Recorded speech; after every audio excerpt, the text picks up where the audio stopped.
আমি শ্রাবণী। রোজকার মতো আজও আমি এসে গেছি তোমাদের একটা গল্প শোনাতে। আমার এই চ্যানেলটিতে আমি তোমাদের রোজ বিভিন্ন ধরনের ছোট গল্প শোনাবার চেষ্টা করি। আমি যেহেতু একজন শারীরিক প্রতিবন্ধী, নিজের প্রতিবন্ধকতাকে দূরে সরিয়ে নিজের একটা পরিচয় তৈরি করব, সেই লক্ষ্যেই তোমাদের এই গল্প শোনানোর কাজটা শুরু করেছি।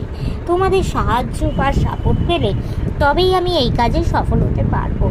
তো বন্ধুরা, আমি তোমাদের তাই রিকোয়েস্ট করছি, প্লিজ প্লিজ তোমরা আমার বলা গল্পগুলো স্কিপ না করে গিয়ে পুরোটা শোনো। আমার চ্যানেলটা সাবস্ক্রাইব করো, লাইক করো, কমেন্ট করো ও একটু শেয়ার করে দাও।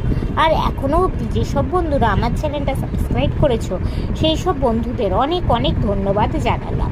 আজকে আমি তোমাদের নৃপেন্দ্র কৃষ্ণ চট্টোপাধ্যায় মহাশয়ের লেখা একটি ছোট গল্প, যার নাম বুদ্ধির পরীক্ষা, এটি শোনাবার চেষ্টা করব।